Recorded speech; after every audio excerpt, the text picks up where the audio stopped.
அல்லாஹு தஆலாவுடைய மக்ஃபிரத் பாமன்னிப்பு கிடைக்க வேண்டும் என்றால் நாம் அதற்கு தடையாக இருக்கக்கூடியவைகளை செய்யக்கூடாது. நாம் ஹராமான உணவுகளை ஹராமான முறையிலே சம்பாதித்து சாப்பிடக்கூடியவர்களாக இருந்தால் அல்லாஹ் எங்களுடைய துஆக்களை ஏற்றுக்கொள்ள மாட்டான், எங்களை மன்னிக்க மாட்டான். ரசூலுல்லாஹி ஸல்லல்லாஹு அலைஹி வஸல்லம் சொன்னார்கள், ஒரு முசாஃபிர் கையேந்தி துஆ கேட்கிறான், யா ரப் யா ரப் என்று கேட்கின்றான். ஆனா அவனுடைய துஆ ஏற்றுக்கொள்ளப்படுவதில்லை. ஏன்? அவனுடைய உணவு ஹராம், அவனுடைய குடிப்பு ஹராம், அவனுடைய உடுப்பு ஹராம். ஃபஅன்னா யுஸ்தஜாப், அவனுடைய துஆ எங்கே ஏற்றுக்கொள்ளப்படும் என்று ரசூலுல்லாஹி ஸல்லல்லாஹு அலைஹி வஸல்லம் அவர்கள் சொன்னார். அதே போன்று ஒரு மனிதனை அல்லாஹ் தஆலா மன்னிக்கிறான், மன்னிப்பு கேட்கக்கூடிய மன்னிக்கிறான். ஆனால் இல்லா ரஜுலன் கானத் பைனஹு வ பைன அஹீஹி ஷஹனா, யார் குரோதங்களை பாராட்டி கொண்டு குரோதங்களையும் விரோதங்களையும் மனச்சிலை வைத்துக் கொண்டிருக்கிறார்களோ அவர்களை அல்லாஹ் மன்னிப்பதில்லை. மலக்குகளுக்கு அல்லாஹ் தஆலா சொல்கிறான், அன்திருஹாதைன் ஹத்தா யஸ்தலிஹா, அவர்கள் இருவரும் இணக்கமாகும் வரையிலே சமாதானமாகும் வரையிலே அவர்களை எதிர்பாருங்கள் என்று அல்லாஹ் தஆலா சொல்கிறான் என்று நபி ஸல்லல்லாஹு அலைஹி வஸல்லம் அவர்கள் சொன்னார்கள். அதே போன்று இன்னொரு ஷாராரை ரசூலுல்லாஹி ஸல்லல்லாஹு அலைஹி வஸல்லம் சொன்னார்கள், குல்லு உம்மதி முஆஃபன் இல்லல் முஜாஹிரீன், என்ற உம்மத்துல எல்லாரும் ஆஃபியத்துக்குரியவர்கள், எல்லோரும் மன்னிப்புக்குரியவர்கள் அல்ல, ஆஃபியத்துக்குரியவர்கள். ஆனா இல்லல் முஜாஹிரீன், முஜாஹிரீன்களை தவிர, பகிரங்கப்படுத்தக்கூடியவர்களை தவிர. ஒருவன் பாவம் செய்தால் அது அல்லாஹுக்கும் அவனுக்கும் இடையிலே உள்ளது. அவன் அல்லாஹ்விடத்திலே மன்னிப்பு கேட்க வேண்டும், அதை பகிரங்கப்படுத்தக்கூடாது, மக்களிடத்திலே சொல்லக்கூடாது. ரசூலுல்லாஹி ஸல்லல்லாஹு அலைஹி வஸல்லம் சொன்னார்கள், ஒரு மனிதன் இரவிலே பாவம் செய்கிறான், அல்லாஹ் தஆலா அந்த பாவத்தை மறைத்து விட்டான். அல்லாஹ் மறைத்ததுக்கு பின்னால இவன் காலையில எழும்பி அவன் அதை பரப்புகிறான். இவை மக்களுக்கு மக்கள் முன்னிலையிலே அதை எடுத்துச் சொல்கிறான்.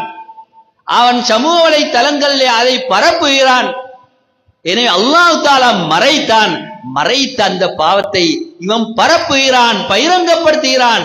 இப்படியானவர்கள் ஆபத்துக்குரியவர்கள் என்று ரசூலுல்லாஹி ஸல்லல்லாஹு அலைஹி வஸல்லம் அவர்கள் சொன்னார்கள். அன்புக்குரிய இஸ்லாமிய சகோதரர்களே, எனவே அல்லாஹ் சுப்ஹானஹு வ தஆலா எங்களுடைய பாவங்களை மன்னிக்க வேண்டும் என்றால் இப்படியான தடைகள் வரக்கூடாது. இந்த தடைகள் வரக்கூடிய அல்லாஹ் சுப்ஹானஹு வ தஆலா எங்களுடைய துஆக்களை ஏற்றுக்கொள்வதில்லை, எங்களுடைய பாவ மன்னிப்பை ஏற்றுக்கொள்வதில்லை. ரசூலுல்லாஹி ஸல்லல்லாஹு அலைஹி வஸல்லம் அவர்கள் சொன்னார்கள், நாளைய மறுமையிலே அல்லாஹ் தஆலா ஒரு முஃமினை கிட்டவாக்குவான், கிட்டவாக்கி அவனை மறைப்பான்,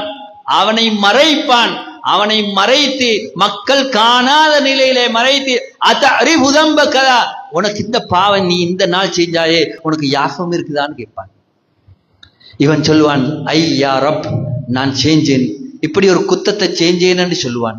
அவன் எல்லாத்தையும் ஏற்றுக்கொண்டதுக்கு பின்னால அல்லாஹ் சுப்ஹானஹு வ தஆலா என்ன அவன் அந்த மனிதன் நினைப்பான், நான் நாசமாகி விட்டேன், அழிந்து விட்டேன் என்று நினைப்பான். அப்பொழுது அல்லாஹ் தஆலா சொல்லுவான், சத்தர்துஹா அலைக ஃபித் துன்யா, துன்யால நான் இந்த பாவத்தை எல்லாம் மறைச்சிட்டேன், உனக்கு யாரும் காணாம மறைச்சேன். வஅனா அக்ஃபிருஹா லக்கல் யௌம், இன்று நான் அந்த பாவங்களை மன்னித்து விட்டேன், அவனுடைய ஏட்டை வலது கரத்திலே கொடுக்கப்படும் என்று ரசூலுல்லாஹி ஸல்லல்லாஹு அலைஹி வஸல்லம் அவர்கள் சொன்னார். நப்பி இபாதி அன்னி அனல் கஃபூருர் ரஹீம், என்ற அடியார்களுக்கு சொல்லுங்க, நாம் பாவங்களை மிகவும் மன்னிக்க கூடியவன், மிகவும் தயாளன், மிகவும் இரக்கம் காட்டக்கூடியவன். எனவே அல்லாஹ் தஆலா பாவங்கள் அனைத்தையும் மன்னிக்க கூடியவன். ஆனா அல்லாஹ்விடத்திலே கேட்க வேண்டும், மா தஅவுதனி வரஜௌதனி, அல்லாஹ்வை ஆதரவு வைக்க வேண்டும். அல்லாஹ்வை ஆதரவு வைத்து கேட்கும் காலமெல்லாம் அல்லாஹ் பாவங்களை மன்னிப்பான். எங்கட பாவங்கள் வானத்தின் அளவு நிறைந்திருந்தாலும் அல்லாஹ்விடத்திலே பாவ மன்னிப்பு தேடினால் அல்லாஹ் தஆலா மன்னிப்பான்.